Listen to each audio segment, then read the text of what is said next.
மக்களுடனும் ஆண்டவனுடனும் மட்டுமே கூட்டணி என்று கூறிய விஜயகாந்தின் தேமுதிக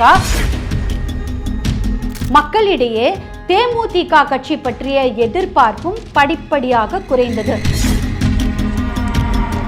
இந்த நிலையில்தான் தேமுதிகவின் கட்சி தொண்டர்கள் பெரும்பாலானோர் கட்சியிலிருந்து விலகி மிக மோசமான உடல்நிலையில் இருந்த தேமுதிக நிறுவனர் விஜயகாந்த் அவர்களுக்கு இது அறவே பிடிக்கவில்லை என்று வீழ்ந்த தேமுதிக மீண்டும் மக்களிடையே எழுச்சி பெறுமா, மீண்டும் மக்களிடையே வரவேற்பை பெறுமா?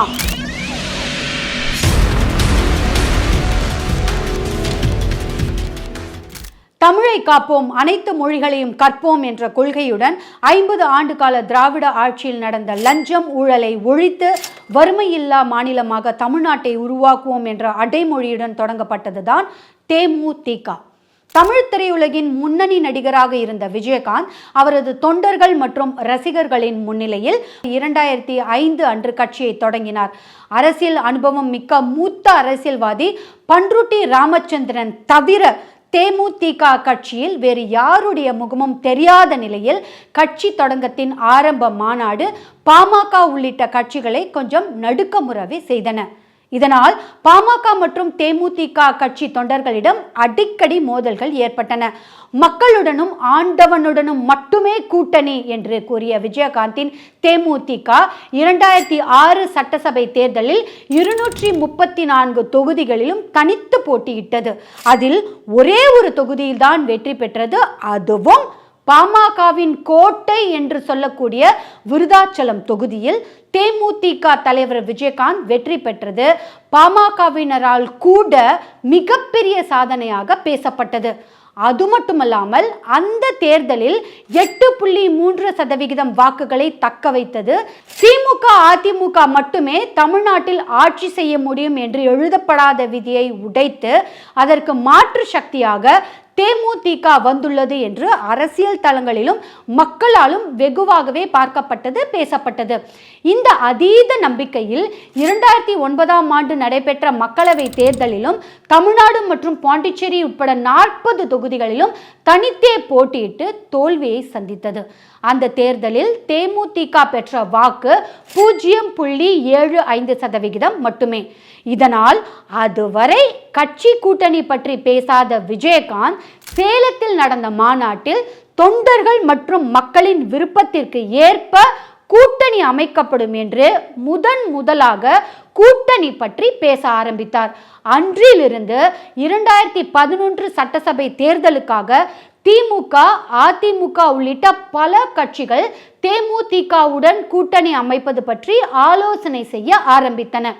கடந்த தேர்தலின் போது மிக சொற்பமான வாக்குகளால் ஆட்சியை தவறவிட்ட அதிமுக கட்சிக்கு இந்த முறை வெற்றி பெற்றே ஆக வேண்டும் என்ற சூழ்நிலை இருந்தது.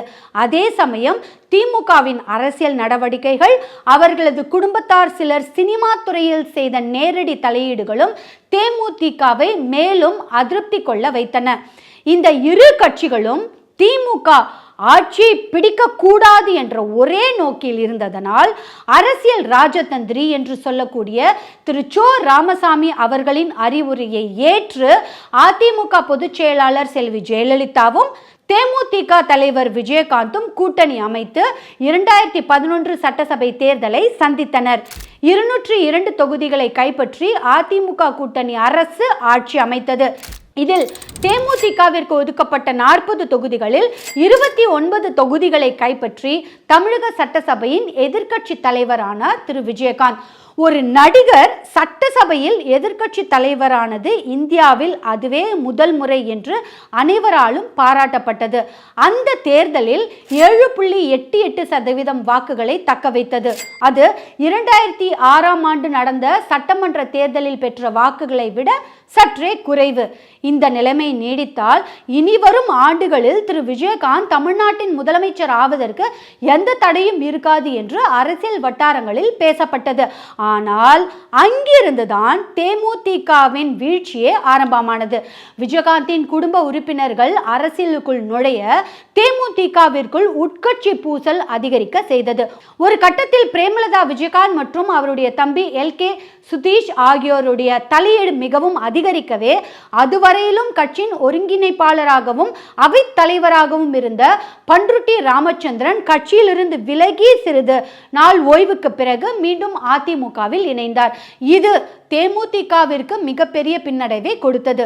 மேலும் விஜயகாந்தின் உடல்நிலையும் நாளுக்கு நாள் சரியில்லாமல் போக ஆரம்பித்தது. அது மட்டுமல்லாமல் சட்டசபை கூட்டத்தில் விஜயகாந்த் ஜெயலலிதாவை நேரடியாக எதிர்த்து பேசியதையும் குடும்ப உறுப்பினர்களின் தலையீடு கட்சி பணிகளுக்கு இடையூறாக இருப்பதாகவும் கூறி தேமுதிகவில் இருந்த 8 எம்எல்ஏக்கள் பதவி விலகினர்.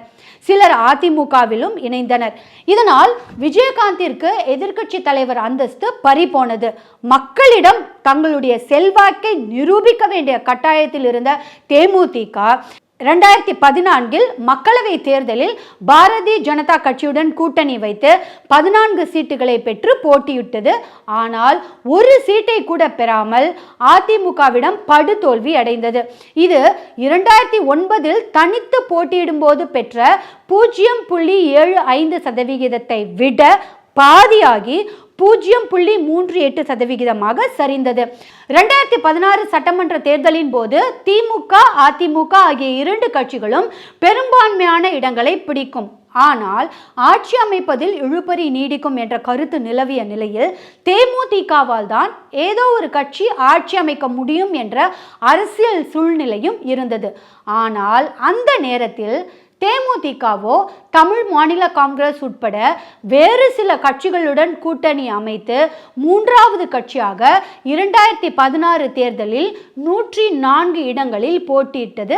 அதில் படுதோல்வியை சந்தித்தது மட்டுமல்லாமல் 2006 தேர்தலின் போது பெற்ற வாக்கு 8.38% இருந்து 5.49% குறைந்தது. வெறும் 2.39% பெற்றது. இதன் பிறகு விஜயகாந்தின் உடல்நிலை நாளுக்கு நாள் மோசமாகி கொண்டே இருக்க பிரேமலதா விஜயகாந்த் மற்றும் எல்கே சுதீஷின் தலையீடுகள் வெளிப்படையாகவே தெரிய தொடங்கின. ஒவ்வொரு கட்சியும் தங்களுக்கென்று ஒரு தொலைக்காட்சியை நிர்வகித்து வருவது வழக்கம். அதுபோலத்தான் தேமுதிகவுக்கென்று கேப்டன் தொலைக்காட்சி செயல்பட்டு வந்தது. ஆனால் இன்று அந்த தொலைக்காட்சியும் செயல்படவில்லை. அதன் நிர்வாக செயல் அதிகாரியாக இருந்தவர் எல்கே சுதீஷ் என்பது குறிப்பிடத்தக்கது. 2019 மக்களவை தேர்தலில் காங்கிரஸ் கூட்டணியுடனான பேச்சுவார்த்தை தோல்வியில் முடிந்ததால் தேமுதிக மீண்டும் பாரதிய ஜனதா கட்சியின் கூட்டணியிலேயே தேர்தலை சந்தித்தது. இதிலும் குறிப்பாக பாஜகவுடனான கூட்டணியில் 4 சீட்டுகள் ஒதுக்கப்பட்டிருந்த நிலையில் எல்கே சுதீஷ் திமுகவின் முன்னாள் அமைச்சர் துரைமுருகனை சந்தித்து கூட்டணி அமைப்பது பற்றி பேசினார். அன்றைய நிலையில் மிக மோசமான உடல்நிலையில் இருந்த தேமுதிக நிறுவனர் விஜயகாந்த் அவர்களுக்கு இது அறவே பிடிக்கவில்லை என்று கட்சியின் நிர்வாகிகள் மூலம் தகவல் வெளியானது. மேலும் இது கட்சியில் மட்டுமல்லாமல் மக்கள் மத்தியில் கடும் விமர்சனத்திற்கு உள்ளானது. தேமுதிக போட்டியிட்ட 4 தொகுதியிலும் டெபாசிட் இழந்ததற்கு இதுவும் ஒரு காரணமாக கருதப்பட்டது. இந்த நிலையில்தான் தேமுதிகவின் கட்சி தொண்டர்கள் பெரும்பாலானோர் கட்சியிலிருந்து விலகி திமுக, அதிமுக மற்றும் இன்னும் பிற கட்சிகளில் இணைந்தனர். மக்களிடையே தேமுதிக கட்சி பற்றிய எதிர்பார்ப்பும் படிப்படியாக குறைந்தது. ஜெயலலிதாவின் மறைவிற்கு பிறகு அதிமுகவில் இருந்து பிரிந்து அம்மா மக்கள் முன்னேற்ற கழகம் என்று புதிதாக கட்சி தொடங்கிய டிடிவி தினகரனுடன் கூட்டணி அமைத்து 60 சீட்டுகளுடன் 2021 சட்டசபை தேர்தலை சந்தித்தது தேமுதிக. பிரேமலதா விஜயகாந்த் தேர்தல் பிரச்சாரத்தை அதி தீவிரமாக மேற்கொண்ட போதிலும் படுதோல்வியை சந்தித்தது. அப்போது தேமுதிக பெற்ற வாக்கு சதவிகிதம் 0.43. இது கடந்த தேர்தலில் சந்தித்த சரிவை விட 200 மடங்கு அதிகம். குடும்ப வாரிசுகள் தலையீடு, அரசியல் துரோகம் போன்றவற்றால் கேட்பாரற்று கிடக்கும் நிலையில் தேமுதிக இருந்தபோதுதான் 28 டிசம்பர் 2023 அன்று தேமுதிக தலைவர் விஜயகாந்த் அவர்கள் காலமானார். அவர் இறப்பதற்கு ஒரு வாரத்திற்கு முன்பதாக உடல்நிலை சரியில்லாத தருணத்தில் அவருடைய முன்னிலையில் திருமதி பிரேமலதா விஜயகாந்த் அவர்கள் தேமுதிகவின் பொதுச் செயலாளர் என்று அறிவிக்கப்பட்டார். கட்சி தொடங்கிய நாள் முதல் கலைஞரையும் திமுகவையும் எதிர்த்து பேசிய விஜயகாந்த் அமெரிக்காவில் சிகிச்சையில் இருக்கும் பொழுது கலைஞர் இறப்பிற்காக கண்ணீர் விட்டு அழுத வீடியோ வைரலானது. மேலும் அமெரிக்காவில் இருந்து திரும்பி வந்ததும் நேரடியாக கலைஞருடைய சமாதிக்கு சென்று கண்ணீர் விட்டு அஞ்சலி செலுத்தினார் என்பது வரலாறு. கட்சி, அரசியல் என்று பல முரண்கள் கலைஞர் மீது வைத்திருந்தாலும் கலைஞர் மீது விஜயகாந்த் வைத்திருந்த அன்பும் மரியாதையும் இறுதி வரைக்கும் இருந்தது என்பது அனைவருக்கும் தெரிந்த ஒன்றுதான்.